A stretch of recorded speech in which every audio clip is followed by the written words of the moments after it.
Hey guys, so I've gotten a couple questions so far about both of these properties of water, specifically capillary action and evaporative cooling.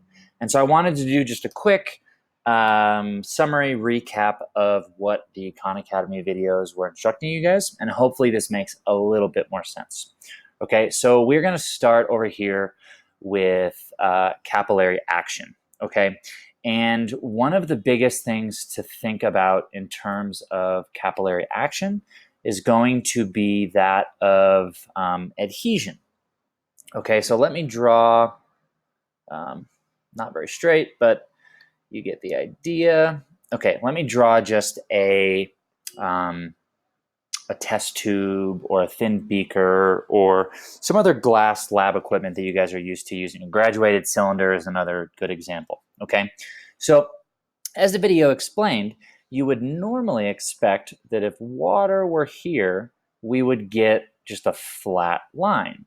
But in fact, what we see instead is that when water is added into a glass tube, we get what's called a meniscus.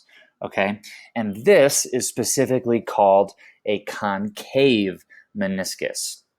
Okay, I know the video mentioned a convex meniscus, but that deals with substances other than water, so you don't need to worry about that for the purposes of this class.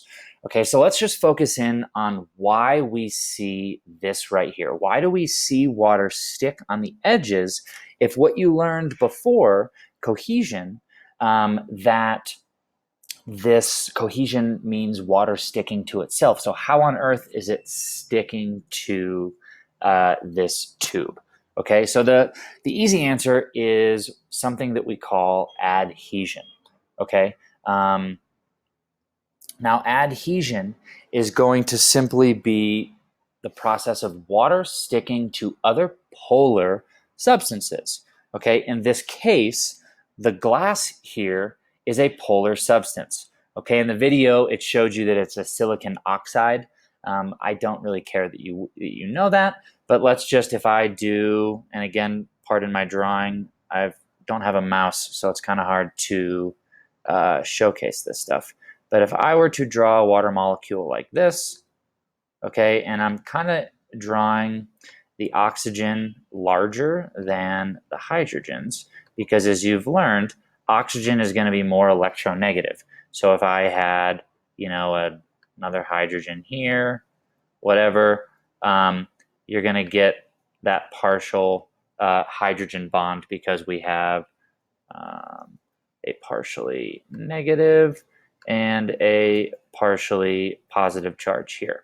Okay. Now, in the case up here, okay, the glass is actually going to be less electronegative than oxygen. And what that means is that temporarily, if water, because remember these bonds are breaking and forming and moving around, as they come into contact with this glass, it momentarily becomes attracted to that glass as opposed to being attracted to the oxygen. Okay, and all that means is that adhesion is taking place. Okay, so to repeat, capillary action and this formation of the meniscus right here is due to adhesive properties. Okay, it means that water will stick to other polar substances. That's why our blood is able to move through our body from our toes up to our heads.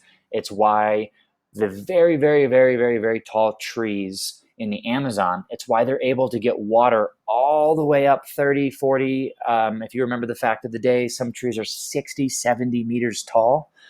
Water is able to get up to the tops of those trees because the water momentarily becomes attracted to the cell walls of these capillaries in the tree. Okay, so hopefully that helps with capillary action. Hopefully it does. If it doesn't, just let me know, and I can we can discuss back and forth on email. Now, evaporative cooling is an entirely different principle. Okay, with evaporative cooling, let's say this is my skin here. Okay. And as I said, I can't really draw a whole lot on this, so I'm not going to get as detailed as the Khan Academy guy. But remember that water is constantly breaking and forming these hydrogen bonds. That is what allows water to retain its heat very, very, very much. Okay. So let's say water is moving around, moving around. Remember, these molecules like this here are moving all over the place.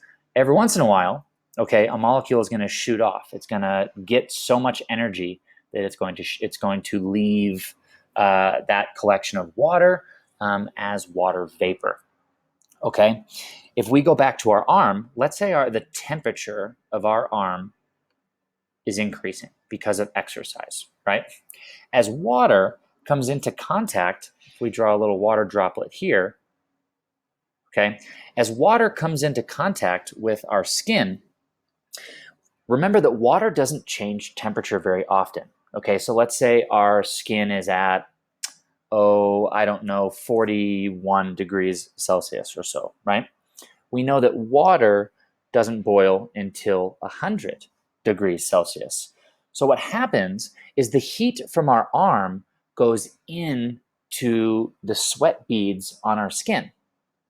As the heat gets absorbed into the water, okay, we are taking that heat out of our arm and putting it into those water droplets. Eventually, those water droplets are going to get so hot that they're going to evaporate off, taking that extra heat with them.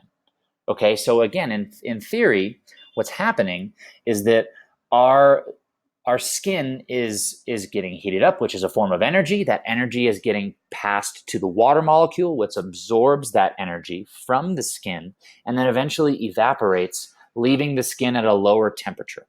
Okay, so I hope this helps. Again, if it doesn't, let me know and I will find a different way to explain this to you. Have a great day, guys.